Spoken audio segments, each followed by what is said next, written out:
ओम श्री सरस्वत्यै नमः। नमस्कार। एकोनपञ्चाशदधिकशततमी कक्षा। हमारा आज भी सूत्र यस्येति च 64148 भाग 4 चल रहा है। क्योंकि यस्य इति च जो है उसके 4 विकल्प होते हैं। कौन से? तो इसकी वृत्ति में हमने देखा है ई वर्णांतस्य अवर्णांतस्य च अंगस्य। तो अंग ई से या अ से अंत हो और वो भ संज्ञा वाला हो तो ईकारे परे या तद्धिते होने से ईकार और अकार का लोप होता है। तो हमने यहाँ 4 देखे थे। ई वर्णांतस्य ईकारे परे, ये हम देख चुके। आज हम देखेंगे ई वर्णांतस्य और तद्धिते परे। ठीक है।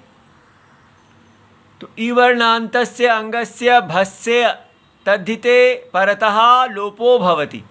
और उसके उदाहरण हैं दुली। तो दुली से दौलेयः और वली से वालेयः और अत्रि से आत्रेयः। तो दुलेः अपत्यम दौलेयः अर्थात दुली नाम के मनुष्य हैं, उनकी वंश में उत्पन्न व्यक्ति, तो वो दौलेय हैं। तो इसलिए अब ये हमने यहाँ पर दुली प्लस ngस और ढक प्रत्यय लाए हैं। वो हम कहाँ से लाए हैं? वो हमें इतश्च अनिन 41122 ये सूत्र लगाया है। इसके लगाने से पहले ये सब सूत्र अनुवृत्ति के सूत्र हैं, इनको देख लेते हैं। प्रत्यय जो है तीसरा, चौथा और पांचवें पूरे इसका अधिकार है। प्रत्यय बाद में आता है किसके? प्रातिपदिक के। तो नी आप प्रातिपदिक के, और वो प्रातिपदिक का चौथा और पांचवा अध्याय पूरा इसका अधिकार है। और फिर तद्धित का अधिकार 4176। पहले 75 प्रत्यय छोड़ दें, तो जो सूत्र छोड़ दें उसके बाद पूरे पांचवें के अंत तक जाता है। फिर उसके बाद ये समर्था नाम प्रथमाद्वा कि ये जो प्रत्यय हम करने लगे हैं, ये जो समर्थ हैं, जिनका आपस में संबद्ध अर्थ है, जैसे दुलेहे अपत्यम, ये दोनों शब्द आपस में समर्थ हैं, इनका अर्थ संबद्ध है, जुड़ा हुआ है। और उसमें तस्य अपत्यम, जो प्रथम है, सूत्र में जो प्रथम है उससे ये प्रत्यय होगा, जो प्रत्यय कहा जाएगा, और अपत्य अर्थ में कहा जाएगा। तो इसलिए हमने यहाँ पर ngस लगा दिया षष्ठी का। और अब उसके बाद ये स्त्रीभ्यो ढक से ढक प्रत्यय आ गया, और द्वयच से ये द्वयच आ गया, और इतश्च अनिनः, तो इसमें इसकी अनुवृत्ति बनी इकारांतात, इतः से अनिनः अर्थात अनिनांतात, वो इन प्रत्यय से अंत वाला नहीं होना चाहिए, और द्वयच 2 अच होने चाहिए, उसमें प्रातिपदिक हो, और अपत्य अर्थ में षष्ठी समर्थात ढक प्रत्ययो भवति। ठीक है। तो देख लेते हैं। यहाँ पर दुली जो है इकारांत है, तो इन्होंने यहाँ पर कहा था इकारांतात प्रातिपदिक है, और अनिन है अर्थात ये इन प्रत्यय से अंत होने वाला नहीं है। जैसे दाक्षी था, वो इकारांत तो है और द्विअच भी है, लेकिन ये इन प्रत्यय से अंत होने वाला है, इसलिए इसके साथ ढक नहीं हो सकता, किंतु दुली के साथ हो सकता है।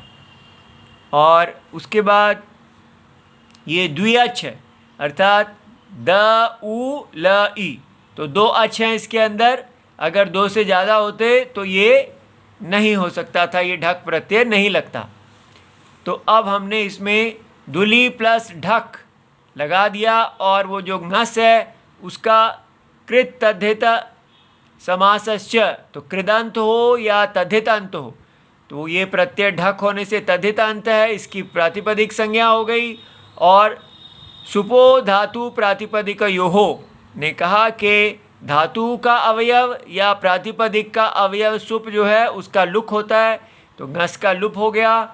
दुली प्लस ढक में ये कित है, और क का जो है वो लोप हलंत्यम से हो गया। अब दुली जो है उसके यहाँ ढक के स्थान में ढ के स्थान में ए प्रत्यय आया। ये कहाँ से आया? ये आयने जी नियः फ ढ ख छ धाम प्रत्यय आदि नाम 712 अंगस्य का अनुवृत्ति है। तो प्रत्यय आदि नाम प्रत्यय जो हैं उन कौन से? फ ढ ख छ ध, उनके स्थान में तेषाम स्थाने आयन आय ए ईन ईय य यथा संख्यम आदेशाः भवन्ति।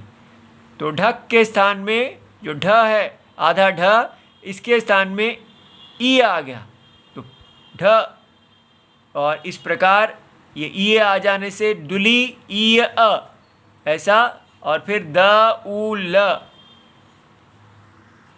यहाँ द उ ली हमने ऊ को अलग दिखाया है ताकि हम तद्धितेषु अचाम आदेः अचो ऋणिति से वृद्धि, लेकिन यहाँ पर कोई नीति और नीति तो है नहीं, तो फिर कैसे करेंगे? किति च, जो हमारा ढक प्रत्यय वो किति है, कित है, इसलिए यहाँ पर जो अच हैं तद्धित प्रत्यय होने पर जो अच हैं उसके मध्य में जो आदि अच है उस अच की वृद्धि होगी।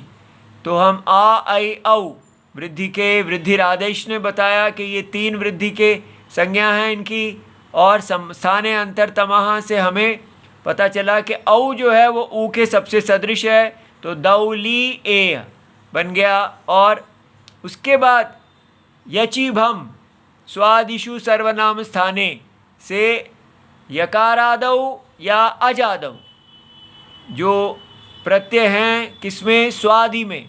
तो सारा सु से लेके कप प्रत्यय तक जो 5वें अध्याय के अंत तक है वो सब स्वादि हैं, उसमें सर्वनाम स्थान ये नहीं है, ये अजादि है।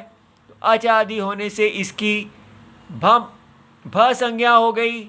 और फिर अभी का हमारा जो सूत्र है यस्य इति च, तो यस्य इति च ने कहा कि इकार हो, ई वर्णांत हो या अवर्णांत हो, तो ये ई वर्णांत है, और तद्धिते परे ये तद्धित पीछे है, तो उससे ई वर्णांतस्य लोपः भवति।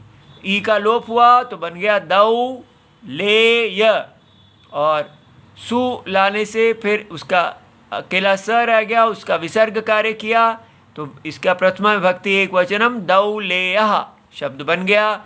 इसी प्रकार हम जो बाकी के हैं ये वली से वालेयः भी बना लेंगे और अत्रि से आत्रेयः भी बना लेंगे। ठीक है, तो ये हमारा आज का कार्य पूर्ण हो गया। इति सर्वम शिवम प्रणाम।